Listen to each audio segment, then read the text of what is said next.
Kisah tentang Aul adalah sebuah cerita usang yang berumur sangat tua sekali. Cerita tentang Aul ini didapat turun-temurun. Aul adalah sesosok makhluk siluman manusia berkepala anjing.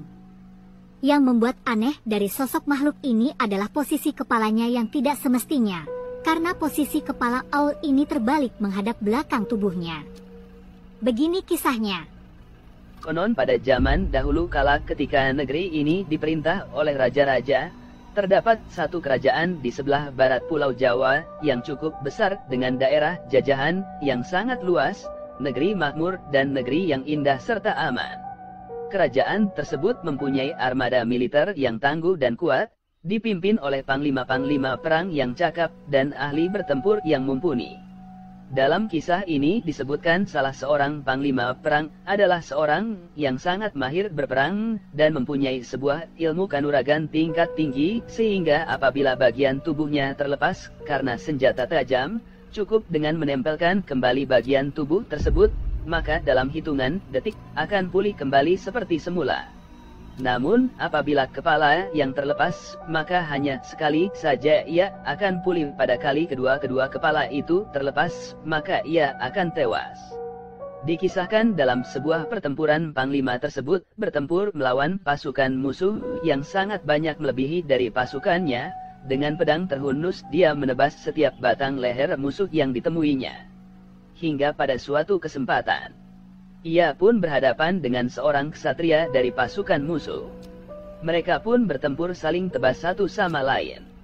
Lantaran kemampuan ksatria musuh jauh di atas sang panglima, maka sang panglima pun terdesak. Berkali-kali harus menghindar, hari pun menjelang sore menuju malam. Hingga pada satu kesempatan ia menghindar dan berkuda mundur. Ksatria musuh segera melepaskan anjing pemburu guna mengejar sang panglima. Anjing pemburu pun melesat mengejar, meloncat, dan menerkam dari belakang. Sang panglima jatuh bergulingan di atas mayat-mayat tanpa kepala. Serta-merta ia berbalik dan menebas leher anjing tersebut. Namun malang. Beberapa saat kemudian kepala sang panglima pun menggelinding jatuh ditebas pedang ksatria musuh, menyisakan satu kata yang tak selesai ia katakan, yaitu Ahul. Maksudnya, ahulu urang, dalam bahasa Sunda. Oh, kepala saya. Kata yang tidak selesai inilah yang kemudian hanya diingat oleh sang panglima.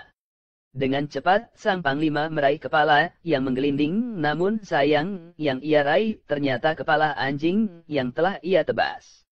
Tak sadar dan karena panik lantas segera memasang kepala tersebut. Namun posisinya salah hingga ia pun kebingungan karena kepala telah terlanjur menempel di tubuhnya. Ia berlari menuju pasukannya, namun sayang pasukannya telah habis dibantai musuh, hingga akhirnya ia berlari menuju hutan dan menghilang. Sejak saat itu, bila hari telah gelap, Aul keluar dari persembunyiannya dan menakuti siapa saja yang ditemuinya. Dan bila bulan purnama terang benderang, sang panglima selalu mencari tempat tinggi, biasanya di atas bukit. Kemudian melolong dengan suara keras karena yang ia ingat adalah kata terakhir. Kisah ini hanyalah sepenggal kisah pengantar tidur saja. Benar atau tidak kisah ini entahlah. Namun ada juga yang pernah melihat sosok Aul ini secara nyata. Yang benar biarlah menjadi benar, yang salah biarlah menjadi salah.